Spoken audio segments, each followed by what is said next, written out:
Oggi siamo a Cison per lo show cooking. Sarà un momento di alta cucina con gli chef che entrano e arrivano nella patria del prosecco e dello speo. Cos'è che vi ha portato a Cison di Valmarino? Personalmente il rapporto umano, un grandissimo amico mi ha parlato di questo evento e quindi ho accettato assolutamente a occhi chiusi. Poi stamattina facendo un giro qua mi rendo conto quanta passione c'è veramente in questo evento.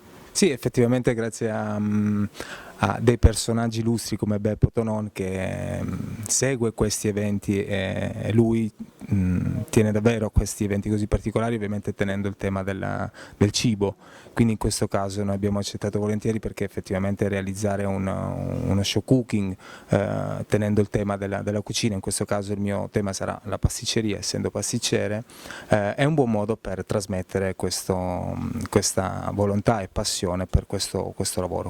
Voi vi conoscete da tempo, però qui vi siete trovati quasi casualmente. Com'è stato rivedervi qua a Cison? Ma guarda, il rapporto con Domenico va avanti da anni, cioè ci conosciamo da anni, abbiamo condiviso delle bellissime esperienze, però effettivamente da un po' che non ci vediamo e quindi Sì, siamo invecchiati. io dalla Sicilia, lui da Calabria, io in pianta a Verona, lui Pavia. a Pavia e quindi ci vediamo a Cisone, quindi è una cosa bellissima questa.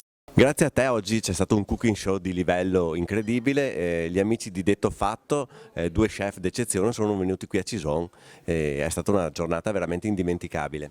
Bene, sono contento che siete contenti anche voi. Questi sono due ragazzi che ho conosciuto in trasmissione, giovani, brillanti come sono quelli del sud, diciamo, e quando io li ho chiamati per venire qui mi hanno detto subito di sì a qualunque condizione, perché quando io chiamo rispondono. Questo è un vantaggio che un po' mi vanto di avere, insomma, sugli altri. Anch'io credo che questo sia un bel palcoscenico anche per questi giovani così che cominciano a mettersi in mezzo al pubblico e poi voi avete una sede straordinaria, è un gioiello questo qui. Alla fine ho visto una bella foto di fronte a una tua composizione per la Balivo, ma non è che proverai a portare anche lei il prossimo anno? Ma tenteremo, anche se lei ha tanti impegni. Io ho tentato di chiamarla più di qualche volta così, ma è sempre molto impegnata, perché una che fa un programma che tutti i giorni della settimana ha grande difficoltà di ritagliarsi qualche spazio per andare in giro, tranne quel po' per la famiglia, insomma. Speriamo comunque questa foto, faremo di tutto per mandarla in onda a Detto Fatto. E sono certo che andrà in onda.